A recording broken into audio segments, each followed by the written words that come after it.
It is often said that defense is the easier of the two sides of Rocket League, but as the offensive side of the ball continues to evolve, playing defense has become more and more difficult. Which is why in today's video we'll be discussing what you can do to improve some very important elements of your defense so that you can better keep the ball out of your own net. And real quick before we do get started, if you guys are interested in having one of your own replays analyzed, make sure you check out my Discord, which is linked down in the description, as I do offer free coaching through there. This one's tough. We'll go to CJ for this because there's a bit of a hiccup here. And I remember him saying that he wasn't quite sure how fast this pass was going to come across. So he kind of doesn't do himself any favors initially. He goes over, he gets the mid boost, which is fine. But then he's going to rotate back directly towards the front post here. Which means he now has to dodge this demo a little bit awkwardly. So now he's taking a real tight turn into net. Which means he now is going to really struggle to cover this pass. But even still, right here, all we got to do is recognize, hey, we can see this entire area of the field. There is nobody here, which means if the pass goes into this area, it's totally fine. Like, nothing can happen if the pass drops here. We need to be concerned about what is slightly off screen right over here, because that's where the threat is. So regardless of how fast this is coming across, we just need to try not to like jump to cut it, but more so focus on just meeting the oncoming attacker with a block rather than trying to win the ball outright, which is kind of a theme. Like, a lot of us will just like try to just win the ball straight rather than just taking the simple play and going for a block by just throwing our car in the direction of where the most likely shooter is. I mean, you can even see he turns to the left there, like at the last second, which throws himself completely off. And if he had just, you know, stayed a bit flatter.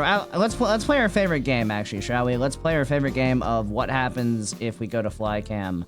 Probably around here right now. Much easier demo dodge here. He can now, you know, face this way. He even could have taken more time if he wanted to come all the way out here. And now he's like already coming across. And now actually he could play the straight block because he would have this angle, as opposed to having killed his momentum by coming in here. And now he's forcing himself. Like, you can't really win the block here because you don't have the speed. So if you do this, you're forced to play the block with that guy. But if you swung wide and came across this way, now you can cut this because you have the momentum, you have the speed, and now it's a free ball. So yeah, okay. So let's just go all the way back here and we'll talk rotation. So we land, right? Okay, we're on 0 boost. The ball is going that way. We currently have no idea if the corner boost is even over there. So, at this immediate moment, the question is, where can we go to maintain a fairly neutral position, stay out of the way of the play as much as possible, and get as much boost as we can? Now, you could go back for this one, but that's probably really dumb. So I wouldn't do that, because that's a really hard turn for no reason. So, obviously, in this situation, we can just do down the middle of the field. A couple of them are going to get taken by these guys, which, you know, is fine. We're still going to get, you know, 36 or so, which is plenty. Especially because we're currently not needed in the play because our teammates have it covered. Okay, so let's just say we had gone, you know, this way. We'd have 12 boost. We'd be about here, maybe. And be about here. A little further down. We'd be about here. Yep, so we would have gotten that one too, so that's 24. Would have kept going. We could still stay in the middle of the field. This is fine. Here's 36. We would see you go for this save. That's totally fine. Teammate gets demoed. Okay, look, now we can just flow right on in to rotation, which is fine. Obviously not in the wide rotation we want, but still ideal. We got plenty of boost. We dodged this guy's bump. We're chilling in net. This is fine. Now we have this ball come around, and now instead of me being last one back on spawn, we got CJ right here with 36 boost ready to just run out and cut this ball off. But instead, all 3 of us are in this corner. Which is a fantastic team photo op. And you'll notice CJ is still on 0. Like, all of that for him to still be on 0 boost. So yeah, CJ, when you watch this, just make sure you don't linger upfield, especially when you're doing nothing, because it really leaves like the 2 of us in situations where it's like, well, good luck, guys. Hope you can defend the whole time, because like this entire time, like, he's coming back, he sees me get demoed, he messed up his flip here, he lands, and you would think, huh, my teammate's the only one back with 0 boost, maybe I should go back. Nope. He's gonna drive this way, upfield, Right. lose the mid boost, and now he's like, okay, maybe I'll come back, and now we're all on the same side of the field. Right. Yeah, that's a bit of a messy rotation. So yeah, CJ, be careful of that. Just take the simple one. Take whatever pads you can. Don't chase big boosts. They're not that useful.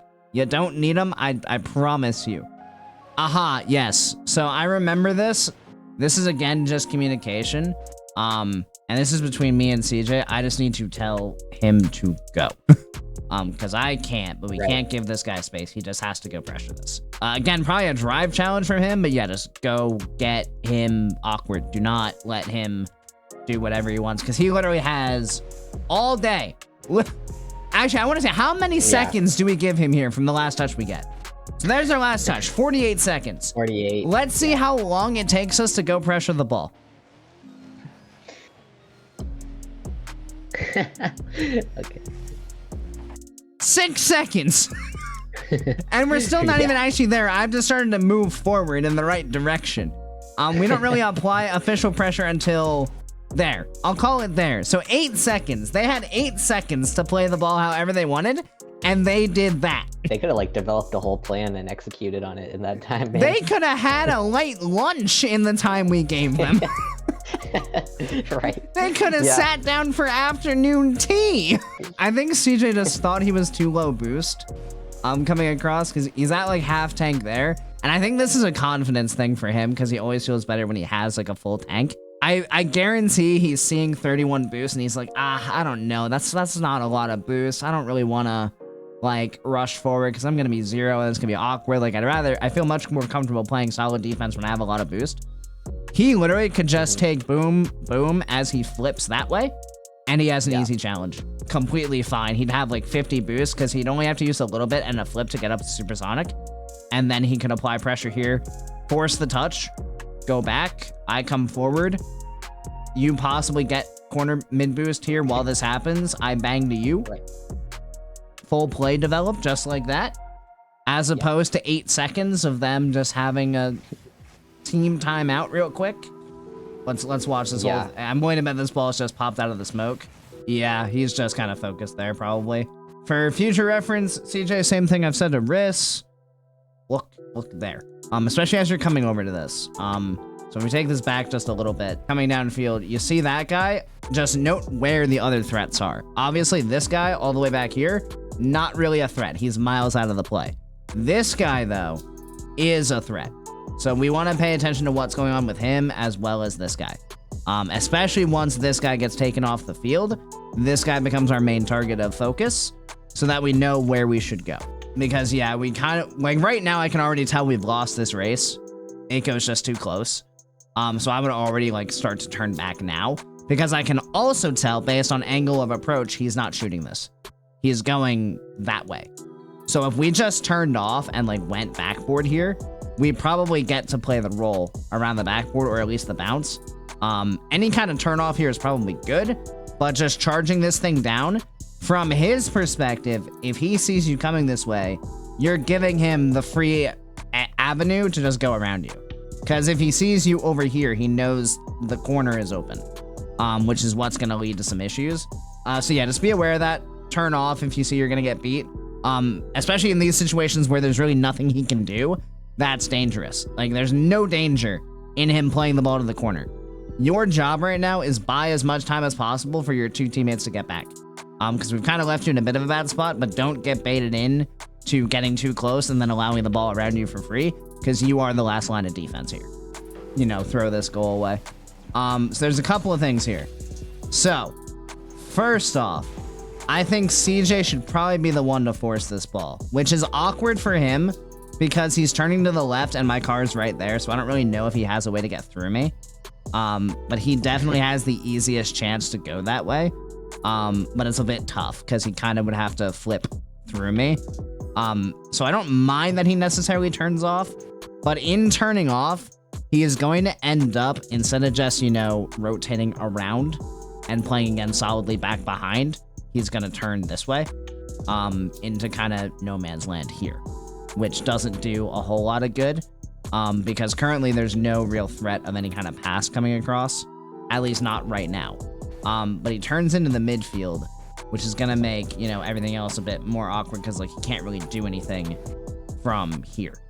Because he only has like 12 boosts, so getting any kind of squishy save is gonna be impossible. If he had instead, you know, gone to back post, now he has a chance. Because now he can come across, so when you miss this, like, this is an easy save. That's easy. That's really tough. Right. Is easy. Right. Gotta take the easy stuff. Do not get baited into going into the awkward spot. Now for you, I know I mentioned this in between games. So, you know, this isn't horrible, right? I still get out, I still put on some pressure. You dodge the bump barely. And then for you, this is the same situation. Play the block. We do not need to win this ball. It is not necessary to win this ball. We have 8 seconds. Our job is to survive. As long as we keep the ball out of the net, we're good. I think what happens to you here is as you're jumping, you're seeing no one. So you're like, maybe I can get a booming clear and get us some space. With these, I would almost rather, even if no one's here, just take the touch that puts the ball like out in this area. Because that still buys us a little bit, even if someone's right here that can run onto it, you've still bought enough time for CJ to possibly get reset. I'm on the backboard. So any boom that comes back across, we probably have covered. We just can't afford to not be ready for the shot to come in. And that's also on CJ and I needing to tell you that someone's there and to just play the block. Because yeah, if you double jump here, you have the easy cut. Not a problem. You have that covered for days. So that was kind of an entire team malfunction because I also did not do us any favors with how fast I got out to this ball. Because I could have done a little bit more here, at least to try to do something. Maybe a wall dash there as well to get back to the net a little bit faster. Like, I should at least try, right? Worst case scenario, I'm not going to get there anyway, so I might as well try something. Rather than just, sitting there doing nothing. That doesn't help anybody. Good job not pushing up. Again, we're maintaining nice solid spacing back far enough. Which, again, allows us to attack that ball quickly. Again, the point being proven of why space is so important.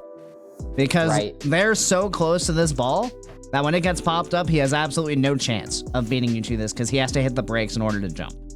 You can just go full speed and you have him beat. It's a good demo from CJ, which allows us to maintain pressure. You get bumped. Oh my gosh.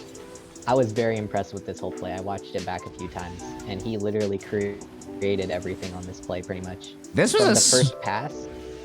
Yeah.